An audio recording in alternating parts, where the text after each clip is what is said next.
Ever since 2018, when Gronk began to break down, there's been an ongoing debate as to who the best tight end in the league is, with most of these discussions going back and forth between Travis Kelce or George Kittle, as both guys have had stretches of dominance over the past 3 seasons. However, this year we finally have a definitive answer to that question, but it's neither of these two, as Ravens tight end Mark Andrews has come out of nowhere to take the title as the undisputed best tight end in the league. Through Week 16, Mark leads all tight ends in catches, yards, and touchdowns. But despite being the best in the league, he wasn't even considered close to the best tight end in his own draft class, as he fell all the way to the 3rd round of the 2018 NFL Draft and saw 3 tight ends come off the board before him. Now, in today's video, I'd like to look at who these 3 guys are and how their careers have turned out. But first, let's look at how Andrews became the player he is today. And quickly before we get into the video, if you guys could comment who you think is the best tight end in the NFL as I read and reply to all of them, and like and subscribe to help me get to 25k subscribers, that'd be greatly appreciated. Andrews was born and raised in the desert, growing up in Scottsdale, Arizona, where he started Desert Mountain High School, playing wide receiver alongside future NFL player and at the time #1 quarterback in the country, Kyle Allen. Now, as you can probably predict, that duo lit it up on the field, with Mark compiling absurd numbers throughout his career, as in 3 years, he totaled 207 receptions for 3,674 yards and 48 touchdowns, including 21 in his junior year. The 6'5 receiver would ultimately end up as a 4-star prospect and could choose wherever he'd like to attend, and ultimately decided on Oklahoma. Once at OU, it was decided that Andrews' size would be better utilized as a tight end, and he switched to that for his redshirt freshman season. Once Mark made the transition and bulked up enough, he finally got on the field for his freshman year in 2015, teaming up with newly acquired transfer quarterback Baker Mayfield. Just like in high school, pairing Andrews with a star quarterback seemed to work wonders on the field, as after a solid freshman and sophomore season, Andrews had a legendary junior year in 2017, catching 62 passes for 958 yards and 8 touchdowns on the way to winning the Mackey Award, which is given to the best tight end in the country. He helped OU become the #3 team in college football, getting them all the way to the college football playoffs, but after a heartbreaking loss to Georgia, he decided to declare for the 2018 NFL Draft. Throughout the pre-draft process, Andrews had a mediocre performance. Scouts loved his 4.67 speed in the 40-yard dash and his potential in the receiving game, but despite being such a big guy at 6'5 and 256 pounds, he only managed 17 reps on the bench and had underwhelming wingspan, arm length, and hand size measurements. This caused some scouts to worry about how he would hold up as a blocker at the next level, and if he was actually a great player or just a product of the system at OU. And because of these concerns, Walter Football and other media outlets considered him the 7th best tight end available. Ironically, at the 2018 NFL Draft, the most run-happy team in the league, the Baltimore Ravens, decided to take the tight end, whose biggest weakness was blocking, in the 3rd round, 86th overall. And so far, the odd pairing has worked out exceptionally well.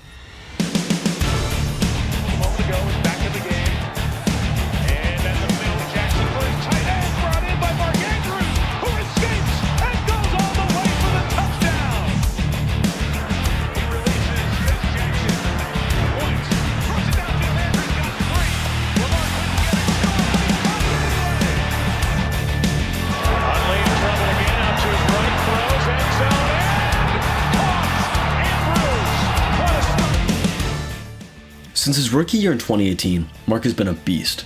His 249 receptions for 3,292 yards and 29 receiving touchdowns are more than anyone else from his draft class. And through Week 16 this year, his 93 catches for 1,187 yards and 9 touchdowns all rank first for tight ends. On top of this, he's also broken every Ravens single-season franchise record for a tight end, and is graded as the highest-rated tight end according to PFF. Yet, despite all these accomplishments, 3 inferior tight ends were selected before Andrews. So let's see who these guys are and how their careers have gone so far.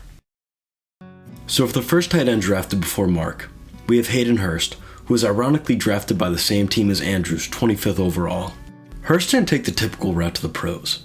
After graduating high school in 2012, he opted to play professional baseball instead of college football, after being drafted in the 17th round by the Pittsburgh Pirates and receiving a $400,000 signing bonus.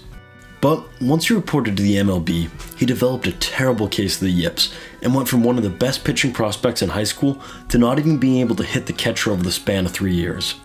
Once it was apparent that baseball wasn't going to work out, Hayden, with the help of his high school coach, was able to get a spot as a walk-on at the University of South Carolina, where he began his college football career as a freshman in 2015.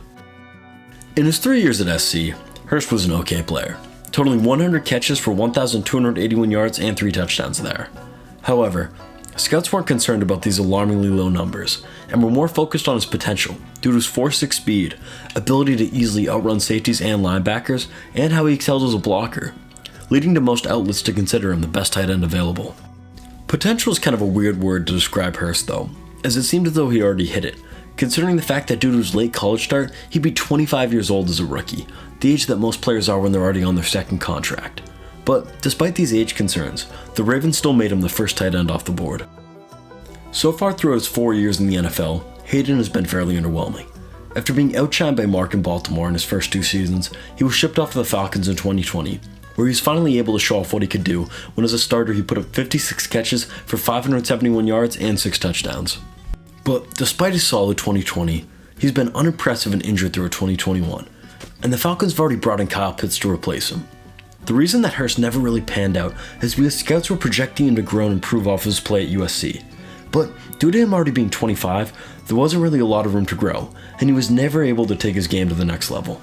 In retrospect, there's no way the Ravens don't take Mark here, as in this season alone, his numbers will be better than Hurst's career, and there's no way they let their future star fall any further.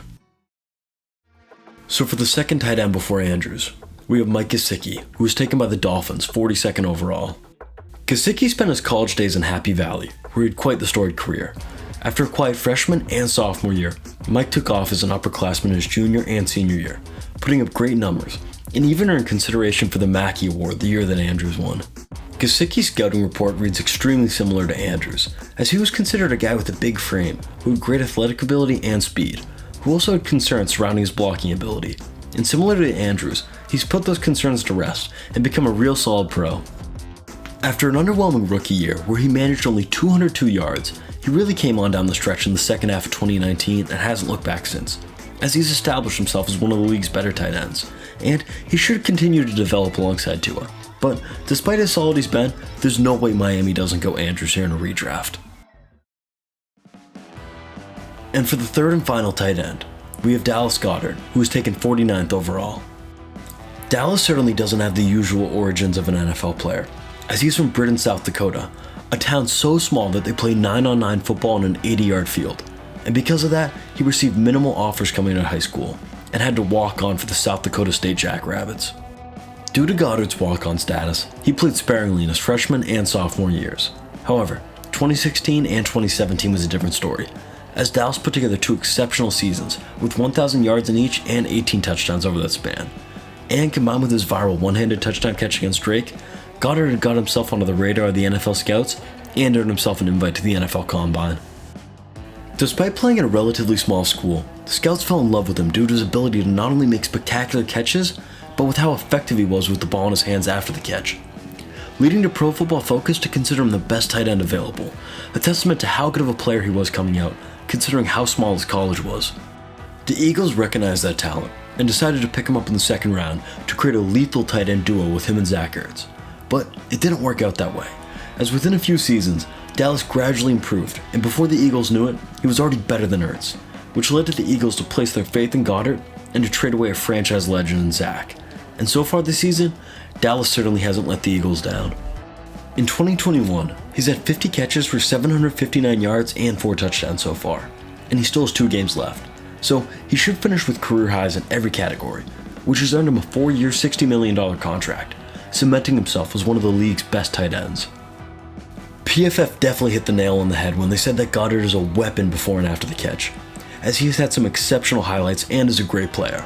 However, they missed the mark when they said he's the best player from that class, as his numbers pale in comparison to Mark's, and there's no way that the Eagles don't select Andrews here in a redraft. Following the Goedert selection, the Ravens picked up Mark Andrews 37 picks later, and the rest is history. Despite being overlooked coming out of college and going to one of the NFL's most run-heavy teams, Andrews has overcome all the odds and supplanted himself as the league's best tight end, and in my opinion is on his way to Canton if he keeps it up. Now, make sure to let me know down in the comments if you think Andrews is the best tight end in the league, and like and subscribe to help the channel out, and I'll see you guys in the next one.